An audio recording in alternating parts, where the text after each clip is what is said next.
Salut les amoureux, nous sommes tous des amoureux. Aujourd'hui dans Aimer vrai, nous allons répondre à la question de Charlie. Je suis Caroline. Et je suis Eloa. Nous sommes ensemble depuis plus de 8 ans et nous avons dépassé le plus gros challenge de toute relation, passer du couple blessé au couple sacré. Merci Charlie pour ta question, c'est une question qui est vraiment importante et vraiment intéressante, donc on est super contente de pouvoir faire cette vidéo pour te répondre et sûrement pour répondre à toutes les personnes qui se posent la même question. Tu nous as dit que tu avais le sentiment depuis tout petit de savoir qu'il y avait une flamme jumelle pour toi sur cette terre, même si ce n'était pas forcément les termes que tu mettais quand tu étais petit, mais qu'aujourd'hui, n'ayant pas rencontré cette personne, tu es en couple non officiel avec quelqu'un d'autre. Et surtout, le truc qui te dérange aujourd'hui, c'est comment réussir à vivre ça sereinement, comment gérer un petit peu cette dualité intérieure. Cette dualité que tu vis, en règle générale, elle vient du fait que elle vient du fait, et tu l'as dit toi-même, c'est que tu as créé une croyance qu'il y avait une flamme jumelle, il y avait quelqu'un, ton âme sœur dans le monde qui t'attendait. Je comprends parfaitement ce que tu vis parce que c'est quelque chose que j'ai vécu moi aussi quand j'étais plus jeune, où j'avais ce sentiment-là de dire, à l'époque on appelait ça une âme sœur, parce que il y a 30 ans de ça, le mot flamme jumelle n'existait pas, ou en tout cas pas dans mon champ lexical, et je me disais, mais je vais avoir une âme sœur, je vais avoir cette relation-là. Et ce qui fait que tout le temps où j'ai été en relation entre-temps, j'avais toujours cette sensation aussi de me dire, non, mais en fait, il y a quelqu'un d'autre, il y a la bonne personne pour moi. J'ai mon double, ma personne, mon âme sœur, ma flamme jumelle, qui est là dans le monde pour moi. Le risque, en fait, en gardant cette croyance, c'est de ne jamais s'engager pleinement, pas dans une relation déjà, mais dans la vie de manière générale.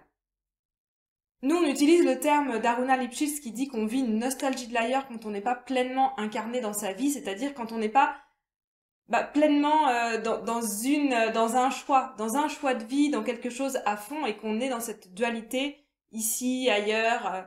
Et cette nostalgie de l'ailleurs, elle fait qu'on a une tendance à vivre dans un fantasme, un peu dans on préférerait voir la vie autrement que comme elle est maintenant. Et cette croyance de dire qu'il y a une bonne personne, alors qu'on soit bien d'accord, on remet pas en question la croyance, comme le disait Eloa, c'est cette croyance-là qui crée cette dualité. Cette croyance-là, c'est un petit peu comme si on appliquait un peu de perfectionnisme à la relation amoureuse.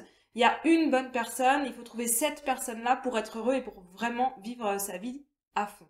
Et après, je ne sais pas comment toi tu le vis, mais en règle générale, c'est très difficile à l'intérieur de nous, parce que ça ne nous aide pas dans notre estime de nous-mêmes. Parce que quand on est dans cette nostalgie de l'ailleurs, à se dire, il y a la bonne personne qui m'attend, la personne qui est présente là, on la voit pas vraiment, et quelque part, on se dit, ah, mais peut-être que je l'utilise, peut-être que ma relation est hypocrite. Parce que si j'ai vraiment la croyance que ma personne m'attend ailleurs, là, elle, qui est là avec moi, comment est-ce que j'interagis avec elle? Qui est-ce que je représente pour elle? Et comment est-ce que je la traite, en fait? Et du coup, ça, c'est vraiment dur à vivre intérieurement, ça crée un vrai conflit à l'intérieur, et ça amène beaucoup de jugement ou de culpabilité, voire même de honte par rapport à la situation. C'est en règle générale pas très agréable. Et cette situation-là, elle est vraiment souffrante. Donc, ta question est totalement légitime, c'est comment faire pour vivre ça beaucoup mieux. Le conseil qu'on a envie de te donner, c'est de choisir. En fait, ce qui se passe, on vit une dualité intérieure tant qu'on n'a pas choisi pleinement une voie. Dans le cas que tu nous donnes, ça peut être choisir d'être pleinement en relation avec la personne avec qui tu es maintenant. Oui, ok, c'est peut-être pas la personne que tu as reconnue comme flamme jumelle, mais tu peux choisir de t'engager pleinement avec elle.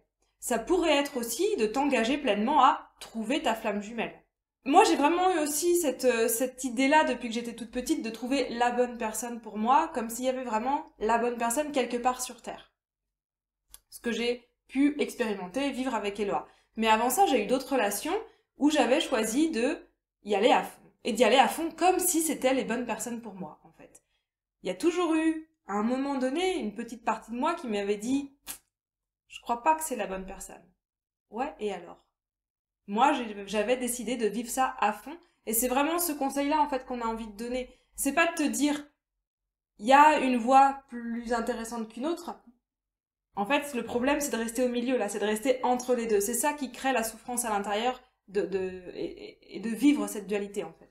Parce que ce qui se passe quand on est dans ça, dans ce fantasme-là, parce que c'est un fantasme en fin de compte, tant que c'est pas une réalité, quand on vit dans ce fantasme, bah justement, on vit pas au présent. On vit pas dans ce qui est. Et donc, on vit dans sa tête.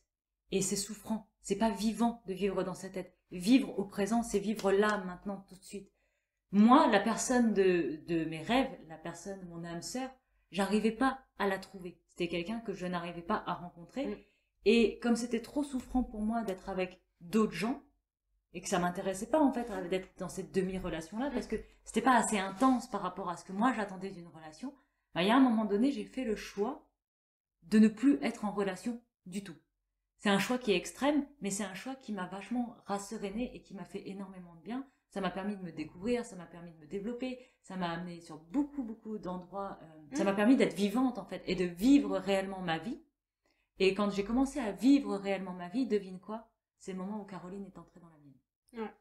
En fait, tous les choix sont extrêmes d'une certaine manière, parce que je pourrais imaginer de la même façon me dire, bah mon choix il était un peu extrême, je sais qu'il y a quelqu'un, quelque part, quelqu'un d'autre, mais j'y vais quand même, et moi je me suis mariée, j'ai fait des enfants, et tout, d'une certaine manière, c'était aussi extrême, différemment. Tu es allée à fond, en fait, elle est allée à fond dans la relation qu'elle pensait être la bonne à ce moment-là. À ce moment-là, en fait, c'était vraiment ça, c'était la relation qui était là, et que je pouvais vivre à fond.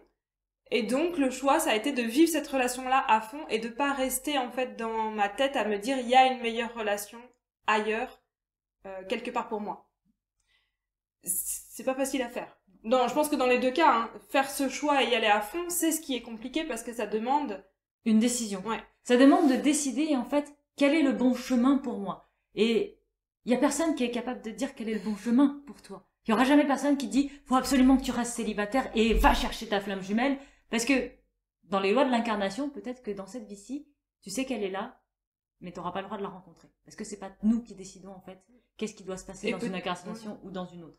Et peut-être que tu la rencontreras, mais en fait, tu ne sais pas, en fait, tout ce qui va se passer dans cette vie-là. Non, tu ne sais pas. Et donc, la seule chose sur laquelle tu as du contrôle, c'est maintenant.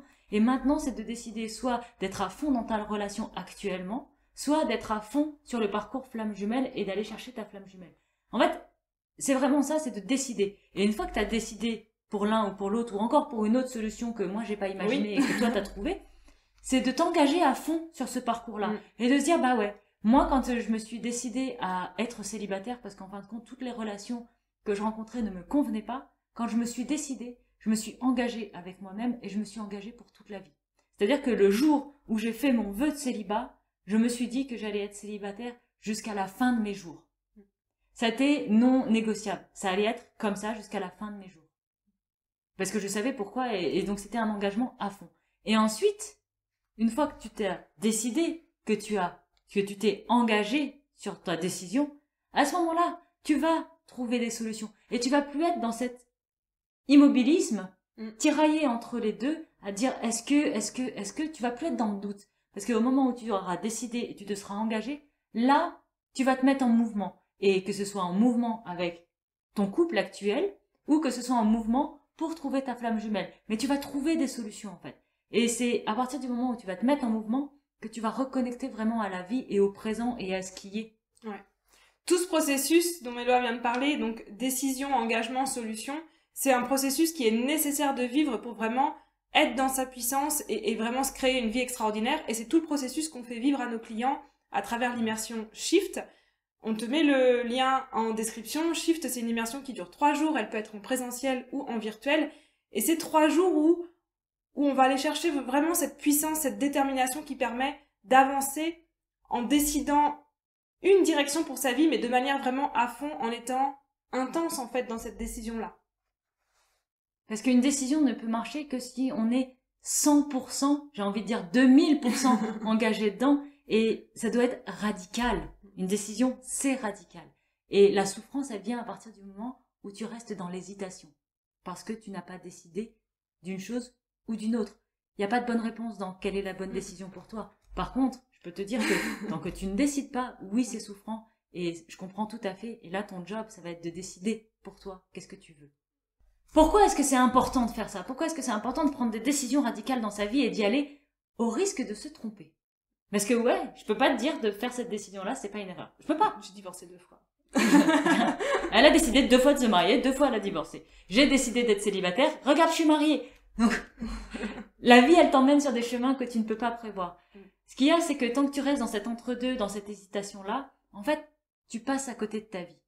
Et tu la laisses passer devant toi. En fait, tu fais la vache qui regarde le train passer plutôt que de monter dans le train. Tu vois.